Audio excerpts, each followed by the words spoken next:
Ulama dulu kalau mau mati itu senengnya bukan main. Sudah lama saya ini ingin gak maksiat. Kayaknya gak maksiat paling efektif itu mati. Ya tidak apa-apa Gusti, kalau sebaiknya mati ya mati aja. Enteng saja. Jadi melihat kematian itu akhir dari segala keburukan atau potensi keburukan. Apapun baik kita sekarang, suatu saat mungkin kita gak baik. Yang bisa menghentikan ketidakbaikan atau potensi ketidakbaikan itu apa coba? Mati kan? Berarti mati itu mengerikan apa menyenangkan? Mesti kamu tidak berani menjawab. Meskipun secara ilmu kamu berani, tapi secara rasa agak berani kan?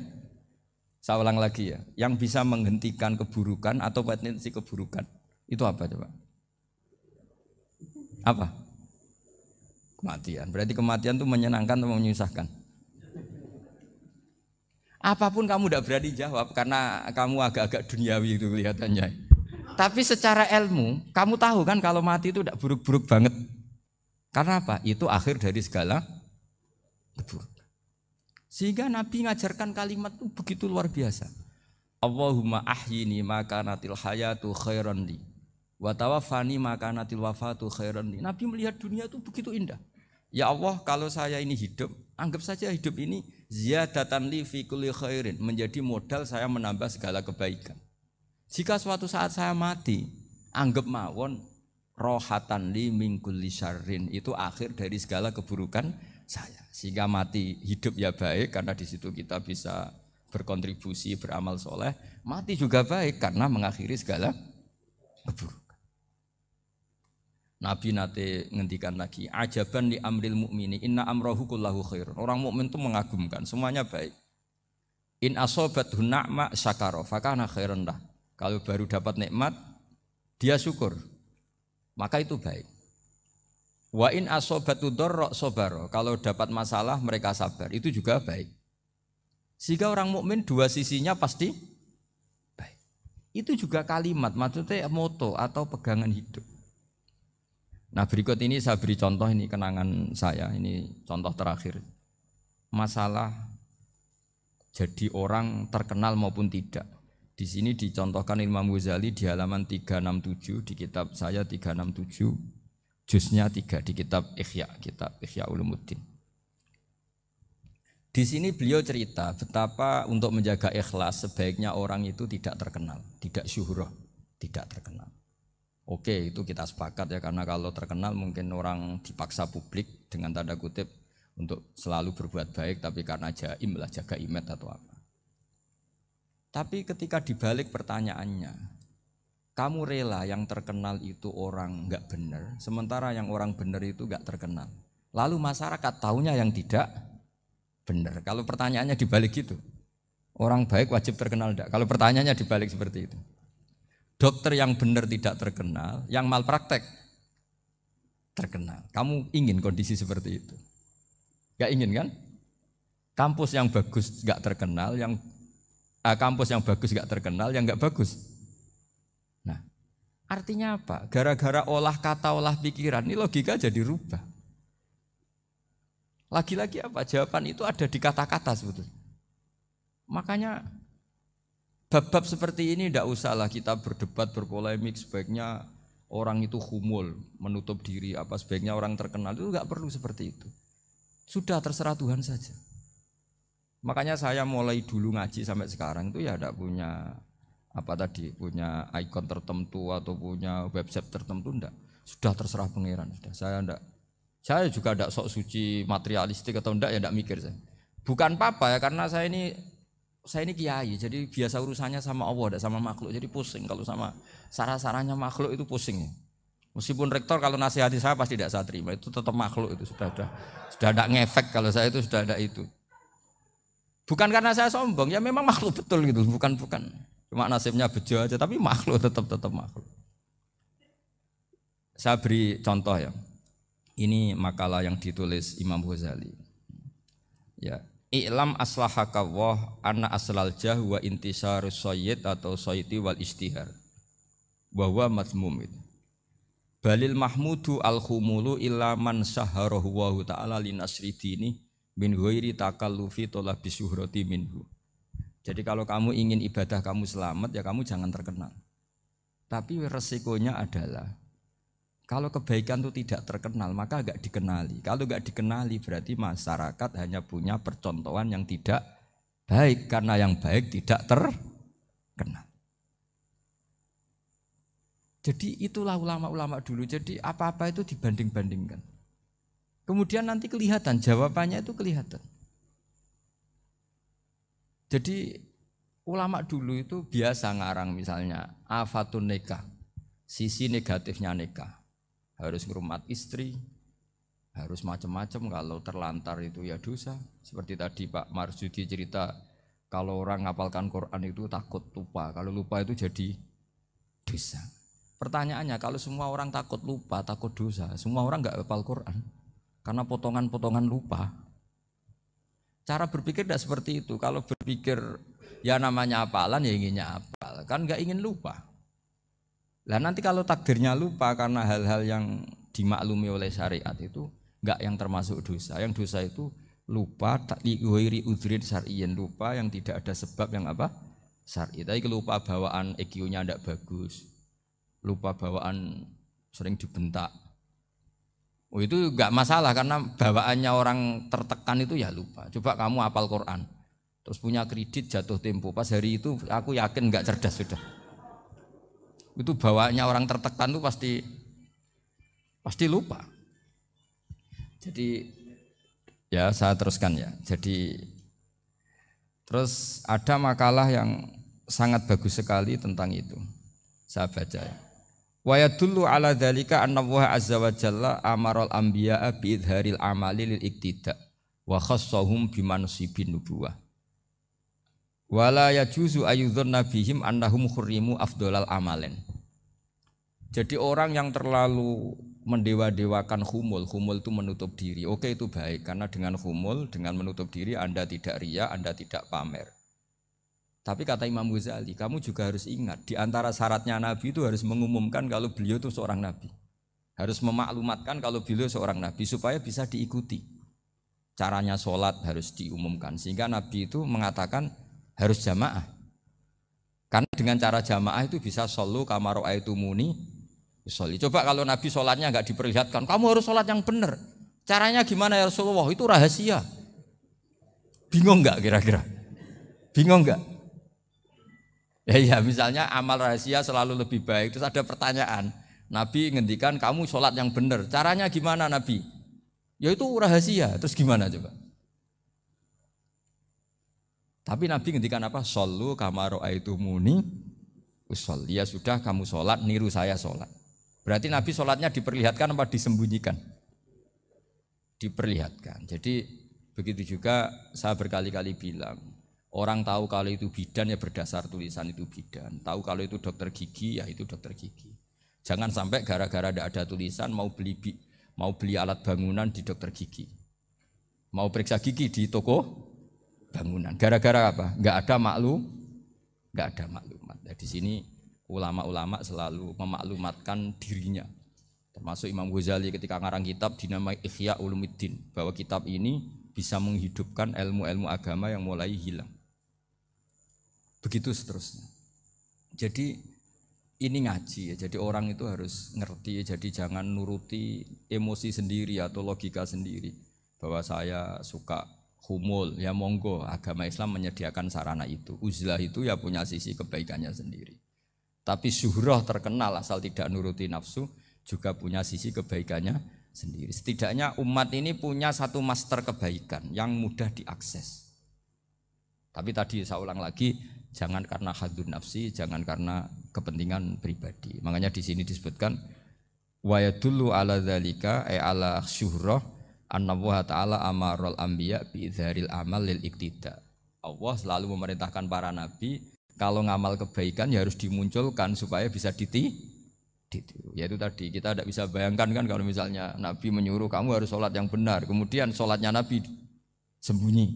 Kalau ditanya, Nabi saya niru siapa? Wah itu rahasia, kamu nggak boleh lihat sholat saya takut tidak ikhlas. Ribet kan? Sehingga jamaah itu statusnya tetap harus. Nah bedanya harus ini ulama berpendapat harus yang apa? Fardu kifayah, tapi fardu itu maknanya harus. Tapi bukan berarti kalau enggak jamaah sholatnya enggak sah, enggak. Tetap tapi statusnya jamaah tetap apa? Harus. Nah barokahnya harus ini orang yang baru sholat, sholatnya langsung benar karena ada yang diikutin.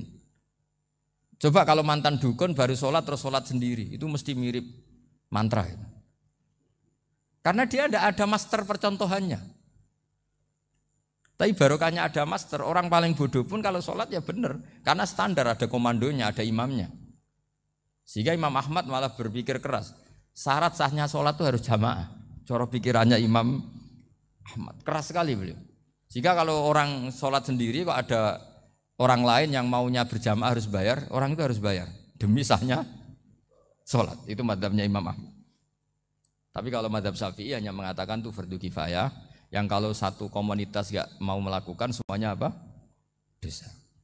Ya jadi ini sebelum sesi ringan tanya jawab, hanya 2 saja tanyanya, nggak boleh banyak-banyak, nanti nggak pulang-pulang saya.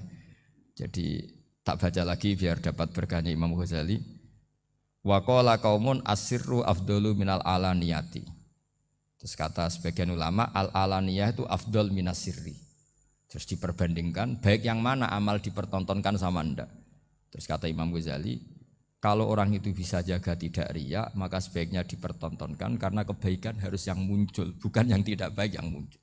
Makanya ketika Unisula memaklumatkan diri sebagai ingin jadi generasi khairah ummah, itu kalau diterjemah itu kan, wow, khairah ummah, umat terbaik. Itu kan kayak agak angkuh. Tapi nggak apa-apa, itu nggak apa-apa. Masa kita kampanye Unisula siap degradasi moral, kan ya lucu kan.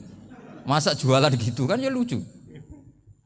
Ya sudah, kita memang ingin mengkhidmati ummah, berbakti dengan umat, membantu supaya jadi generasi khairan apa? Ummah. Tidak apa-apa, dimaklumatkan supaya dengan itu umat punya sarana.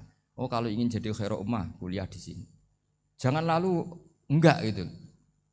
Ya sama kita dokter, maklumatkan saja dokter gigi, dokter kandungan, dokter bedah.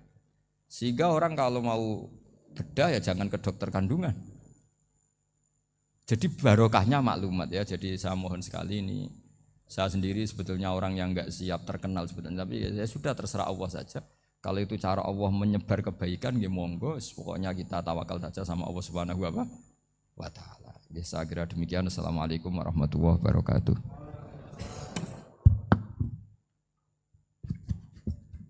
Nggih, matur suwun, Gus. Alhamdulillah. Sesi tanya jawab. Gus, 2 nggih. Ya, ini ada dari Yogi Banjarmasin, satu tipe dengan Ahmad Banyuwangi, satu tipe dengan Rizka Pekanbaru. Yang dari Banjarmasin itu, Gus mohon izin ngaji lewat jarak jauh, baik melalui YouTube ataupun lewat medsos. Namun sanadnya bagaimana Gus? Sebab masa kini belum bisa ketemu langsung. Terus Rizka Pekanbaru ini trik mendidik akidah anak sejak dini, pripun. Terus Ahmad Banyuwangi ini bagaimana kaum milenial, ini karena setipe Gus, generasi XYZ yang lahir tahun 2000-an, bagaimana membuat menarik belajar tasawuf bagi generasi anak-anak. Nggih, namung niku. Tapi setunggal tipe nih tasawuf. Bagaimana belajar tasawuf untuk generasi-generasi yang cik nom-nom niku. Terus satu itu tipe dengan mendidik anak. Kemudian yang nomor 2 mohon izin ngaji jarak jauh. Sanadnya pripun karena belum bisa ketemu. Begini ya, saya mungkin yang kesekian kali ya punya tamu dari Kalimantan, dari Sulawesi. Memang kalau sebagian mereka pernah mondok itu tersiksa karena ngaji saya hanya lewat virtual atau lewat medsos. Kebaikan itu pasti sudah benar. Jadi dengan ketemu langsung maupun enggak itu secara sana itu sudah cukup. Cuma ada beberapa kebenaran yang butuh jelimet, butuh tahqiq, itu yang harus ketemu langsung. Tapi kalau yang kebenaran-kebenaran umum itu tidak perlu, karena kebenaran itu bahasa lainnya itu al-ma'ruf, sesuatu yang mudah dikenali oleh akal, oleh nurani, oleh komunitas, oleh sistem sosial. Sementara mungkar itu sesuatu yang aneh. Andai kan tidak ada agama pun, orang akan bilang selingkuh itu mungkar. Andai kan tidak ada agama pun, sesuatu milik siapa harus jelas. Sehingga diatur lah ini istrinya ini istrinya ini barangnya ini. Yang paling berhak make apa ya yang punya kan. Makanya nikah itu disebut ma'ruf. Yang boleh make ya yang punya. Misalnya yang boleh make mobil itu ya yang punya atau yang dapat izin. Itu disebut ma'ruf. Lalu yang enggak punya kok make, itu namanya mungkar. Ya aneh enggak punya kok make tanpa izin. Sehingga kebaikan-kebaikan seperti ini enggak butuh sanad karena semua orang pasti kenal. Makanya disebut kebaikan itu al-ma'ruf, kemungkaran disebut mungkar. Jadi ma'ruf maknanya arafahul aklu, akal ini mudah menerima. Mungkar maknanya angkarohul aklu, akal ini menjadi aneh. Kan enggak mungkin lah orang yang waras mau ini ada minuman, kalau kamu minum hilang kesadaran, minuman ini halal, itu aneh enggak? Aneh kan?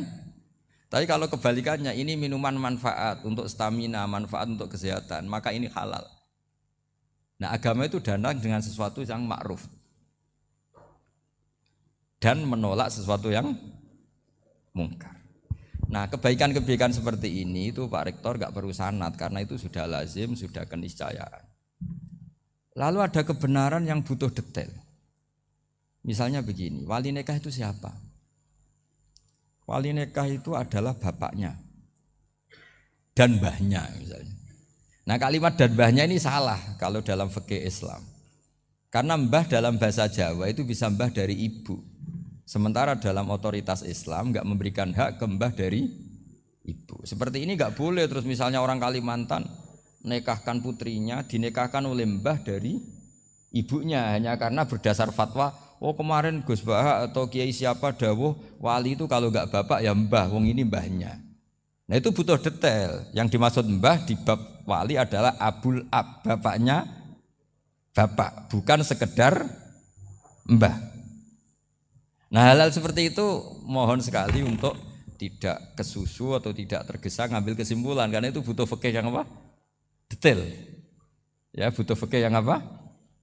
Detail. Padahal istilahnya sama, wali itu bapak dan mbah. Sehingga dalam kitab-kitab matan misalnya kalau ada fa'ahakul auliya bitazwid abun summa jaddun itu pasti sama Sarah dikritik.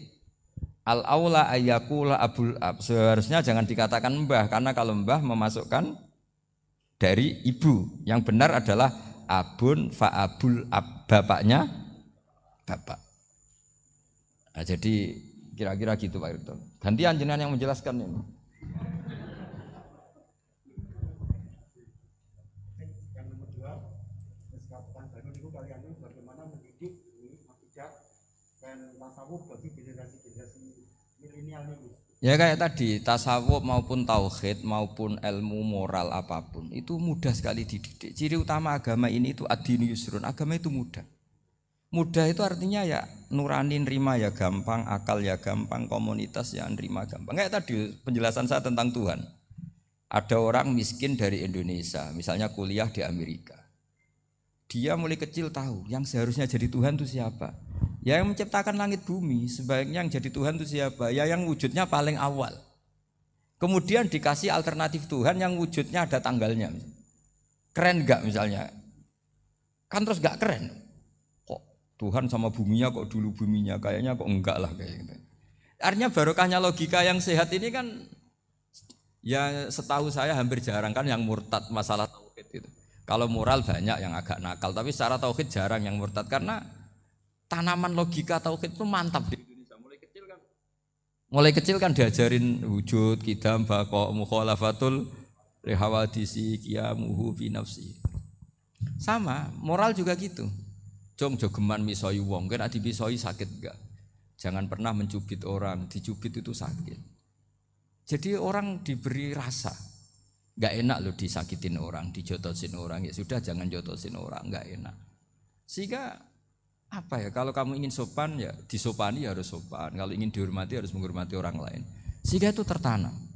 Makanya bangsa kita termasuk yang terbaik akhlaknya. Kalau musim haji itu dipuji-puji sama sekian negara karena pantangan lah kita nginjek orang sholat, melangkai orang ruko, orang sujud. Kalau orang lain mungkin kan seenaknya. Iya, karena mulai kecil itu dilatih tidak boleh melangkai orang, tidak boleh. Nah, jadi akhlak itu ya diajarkan mulai kecil plus logikanya. Logika itu ya apa saja lah, yang penting menjadi anak kecil itu paham. Dan itu mudah, saya ulang lagi mudah karena agama ini Ad-dinu yusrun, agama ini mudah, jadi mudah difahami. Enggak bisa kamu katakan misalnya tasawuf. Tasawuf itu ya gampang kayak tadi, seperti Bapak kalau ngendikan. Makanan yang membuat enak itu karena menunya yang mewah kamu cocok atau karena kamu lapar. Lama-lama orang kan berpikir, ya setiap puasa itu kok tempe enak, tahu enak, tapi kalau sudah buka, sudah kenyang, apa saja semuanya menjadi tidak enak. Padahal kualitas menunya masih enak, tapi gara-gara kenyang menjadi tidak enak. Berarti penyebab enak itu lapar apa menu? Lapar. Jadi apa ya, kearifan ini loh yang menjadikan luar biasa.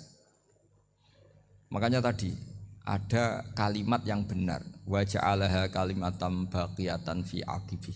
Jadi Ibrahim adalah nabi yang sukses menanamkan filosofi kebenaran ke anak cucunya. Dah, yang terakhir? Dah.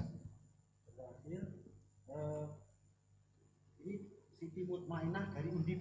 Ya. Maunya bergabung tapi karena terbatas, mohon izin Gus, mengingat mati kebaikannya nopo untuk keluarga maupun pemimpin. Wah, ya bagus lah kalau itu. Kalau di kitab-kitab yang saya baca, ingat mati itu tidak selalu baik, juga tidak selalu buruk. Malah kalau menurut Sayyid Abdul Al-Haddad, khusus yang para pelajar yang mencari ilmu itu nggak baik ibadahnya ingat mati. Karena dia harus dinamis, harus mobil. Kalau ingat mati kan terus lemes. Tapi kalau untuk pejabat harus ingat mati, kalau enggak korupsi terus itu. Harus ingat mati. Jadi kalau manfaat bagi keluarga begini ya, saya merasakan. Ini tanya anak saya itu baru tamat aliyah kemarin. Yang satu barusan mondok sarang baru 2 bulan atau 1 bulan. Itu saya kalau bilang ke anak-anak gini, kamu ketemu saya itu harus spesial. Bisa saja bapak besok itu meninggal. Jadi semua hari itu spesial. Karena jangan-jangan ini kenangan terakhir. Nabi itu kalau ngajari orang supaya sholat khusyuk, sholli ka'annaha sholatu muwaddi'in. Kamu sholat seakan-akan itu sholat terakhir kamu. Oh itu mesti serius. Kamu ketemu istri seakan-akan terakhir pertemuan, kayak mau pergi ke New Zealand atau ke Amerika aja, malam itu spesial karena besok istri saya pergi. Bayangkan kalau itu terakhir mau mati. Sampai ngamuk isra sido lah kan gitu. Jadi hikmah ingat mati itu makanya Nabi diantara riwayat ya. Meskipun riwayat ini diperdebatkan, tapi jelas ini satu petua yang baik. Wa'mal li akhiratika ka'annaka tamutuhud, dan kamu beramal untuk akhiratmu seakan-akan besok itu mati. Maka sholat kita akan spesial, hidup kita akan spesial karena kenangan kita terbaik ya sekarang, besok sudah mati. Sehingga anak-anak saya itu sama saya itu senang sekali. Saya juga sama anak-anak senang. Karena kesempatan ini tidak selalu ada. Jadi tapi ada kalimat untuknya wa'mal lidunyaka i'mal lidunyaka ka'annaka ta'isu abadan. Untuk duniawi kamu seakan-akan hidup selamanya. Itu maksudnya itu rileks saja. Misalnya hari ini urusan enggak selesai, besok masih ada hidup. Enggak selesai, besok masih hidup, sehingga rileks. Tapi kalau urusan akhirat harus selesai sekarang karena besok sudah mati. Jadi ingat mati itu positifnya ya tadi. Semuanya akan indah. Coba orang yang mau meninggalkan Indonesia, misalnya nyuwun sewu LSM yang biasa demo atau mahasiswa yang biasa demo, terus tawarin, besok kamu kuliah di Rusia. Itu warung apa saja kenangannya baik semua, karena mau meninggalkan Indonesia. Tapi kalau tahu gak meninggalkan Indonesia, demo terus. Orang-orang sering demo, tawarin ke luar negeri, kira-kira mau gak? Pasti lebih suka apa? Indonesia. Orang paling miskin yang ngeluh terus di dunia ngeluh gak pernah nikmat, tawarin mati, mau gak? Gak mau kan? Nah, jadi untuk supaya hidup ini nikmat, semuanya itu anggap kenangan terbaik Anda, dan itu bisa saja kenangan terakhir. Makanya resepnya Nabi supaya sholat khusyuk apa? Sholli sholatam wadi'in, kamu sholat ka'anha sholatum wadi'in, seakan-akan itu sholat apa? Terakhir. Sehingga terus kita nyaman, kita apa? Dan kita nganggap ini sholat yang terakhir. Nanti ternyata masih lagi. Ya sudah, itu sholat yang terakhir lagi. Sehingga semuanya apa? Spesial. Ya gitu Pak Rektor. Matur suwun. Terima kasih Gus. Ini pertanyaannya total ada 135. Tapi saya himbau kepada para penanya. Ini misalnya ya ada pertanyaan bagaimana kami ini berada di organisasi yang fasilitas materinya itu kecil. jenengan ndak usah bertanya di saat ini, nanti ikuti YouTube. Itu ada edisi beliau yang terakhir, ada tema ceramah beliau itu sudah menjawab ini. Nanti ikuti di YouTube, bisa menjawab pertanyaan jenengan. Itu ada. Itu sudah ada materinya. Jadi 135 penanya ini mohon dicari search di Google, jawabannya sudah ada di situ semua. Oke. Ya, terakhir ini bagaimana kalau kami materinya sedikit, apakah kami harus ngalah? Ini edisi 3 hari yang lalu Gus Bah sudah mengeluarkan itu. Nah, gitu. Oke, saya kira demikian nggih. Yang offline sampun ridho? Sampun nggih.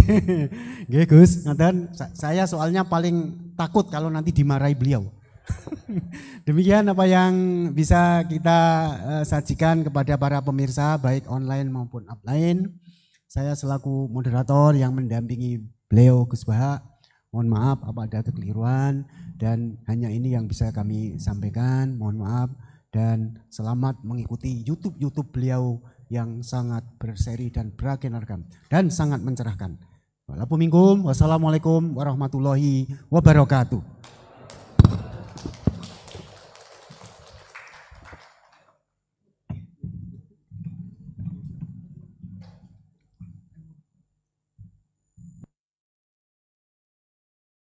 Subhanallah wa bihamdihi adada khalqihi wa ridha nafsihi wa zinata arsyihi wa adada kalimatihi. Subhanallah wa bihamdihi adada khalqihi wa ridha nafsihi wa zinata arsyihi wa adada kalimatihi. Subhanallah wa bihamdihi adada khalqihi wa ridha nafsihi wa zinata arsyihi wa adada kalimatihi.